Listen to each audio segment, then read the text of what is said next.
Bonsoir, c'est probablement l'une des 3 personnalités socialistes les plus connues au niveau national qui se trouvait ce matin en Essonne. Ségolène Royal s'est rendue à l'école de la deuxième chance de Ris-Orangis, et puis l'ancienne candidate à la présidentielle et qui se veut toujours dans la course pour 2012 a tenu à rencontrer d'anciens salariés de chez LU. Ségolène Royal qui a dénoncé ce qu'elle a qualifié de licenciement boursier. Virginia Forgag. Un parterre de journalistes pour la venue de la présidente de Poitou-Charentes à l'école de la deuxième chance de Ris-Orangis, comme un air de campagne, ce qui n'aura pas échappé à ce jeune lorsque la candidate aux primaires socialistes explique qu'il est bon d'avoir une deuxième chance. Il lui répond tout naturellement, comme vous en politique, de quoi faire rire toute la salle, Ségolène Royal y compris. Puis direction l'ancienne usine de LU de Danone, fermée en 2003, la Cour d'appel de Paris a récemment donné raison à 19 anciens salariés.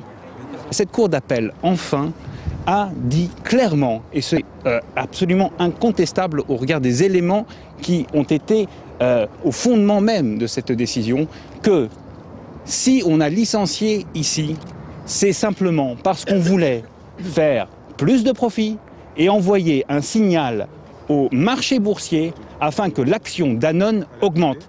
Inscrire dans la loi l'illégalité des licenciements boursiers, une des propositions de Ségolène Royal, mais pas seulement. Toutes les entreprises qui font des profits et qui reçoivent des aides publiques, que ces aides publiques sont désormais conditionnées à l'interdiction de licencier ou à l'interdiction de délocaliser si elles font des profits. Sinon, elles doivent rembourser la totalité des aides publiques. Et croyez-moi, ça sera très dissuasif. Une visite loin d'être anodine, la candidate aux primaires socialistes est venue sur les terres de son rival, Manuel Valls.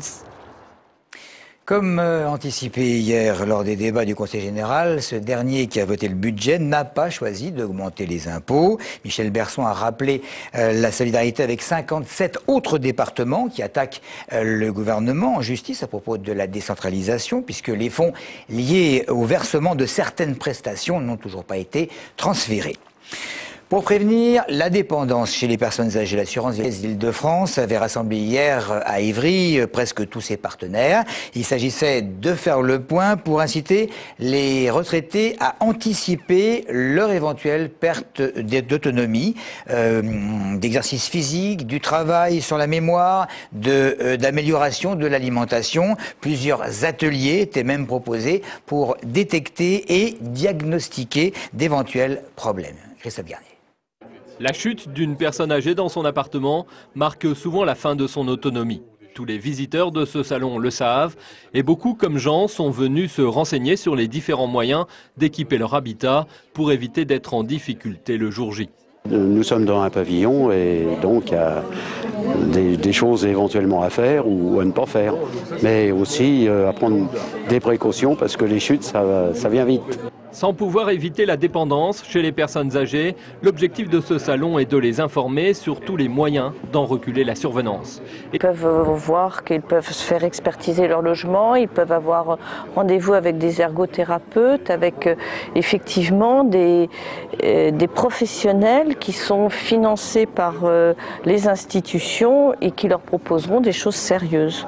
On aide les personnes qui ont été hospitalisées. Lorsqu'elles sortent de l'hôpital, elles peuvent avoir besoin d'une aide rapide et elles peuvent justement avoir besoin de la fameuse barre d'appui près des toilettes.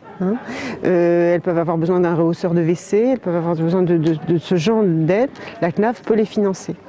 4000 Essoniens vivent en établissement spécialisé, une proportion qui devrait considérablement augmenter dans les années qui viennent, d'où cette prévention.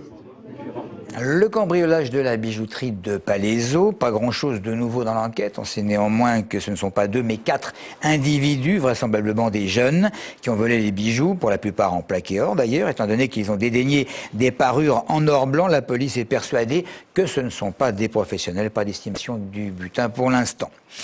Les récentes déclarations du ministre de l'Intérieur défendant les policiers et la réponse de son homologue de la justice défendant les magistrats se sont clôturées par une sorte de ça suffit émanant du chef du gouvernement François Fillon. Alors ça nous a donné l'idée de recueillir quelques avis essoniens sur leur éventuelle préférence au niveau de la confiance. Police ou justice?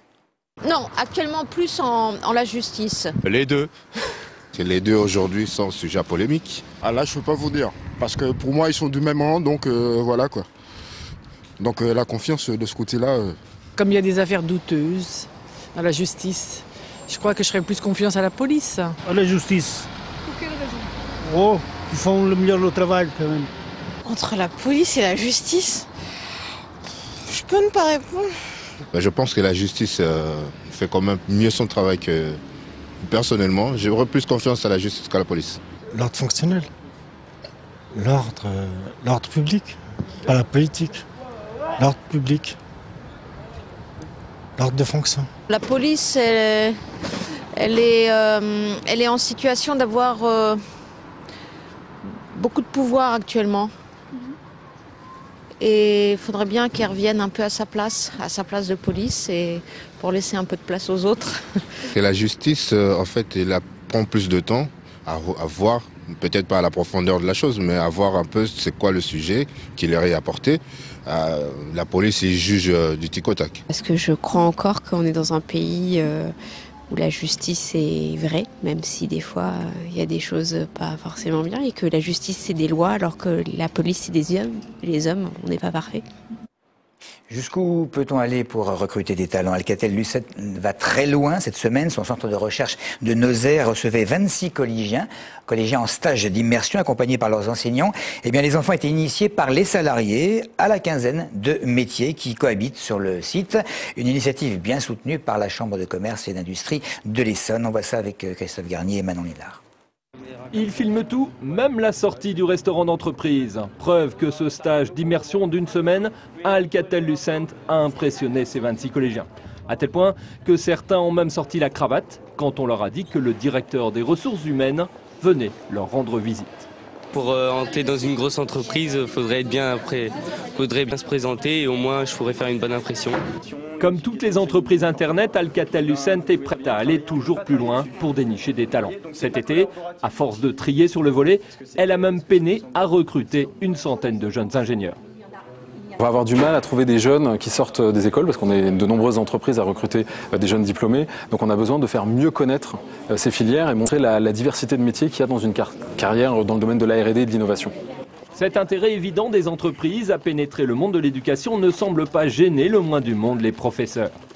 On a une jeune fille que vous verrez peut-être, Tiffaine, qui donc est extrêmement ascolaire et là en fait a envie de se remettre un petit peu pour au moins obtenir son bac professionnel dans la sécurité l'an prochain, grâce à cette semaine en stage.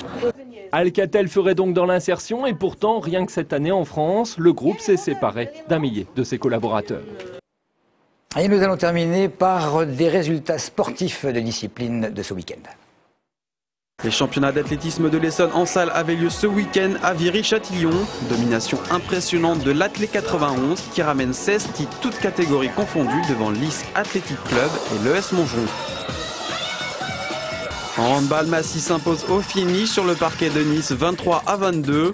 En National 2, Saint-Michel et Savigny également victorieux face à Rennes et Billy-Montigny. Réaction positive de Juvisy en basket qui s'impose 90-71 à Autun après leur série de 3 défaites consécutives. Et enfin du hockey, première victoire à domicile pour les Jets de Viry qui s'imposent 7-5 face aux Français volants. De son côté, Évry en déplacement s'incline 5-2 face à Nantes.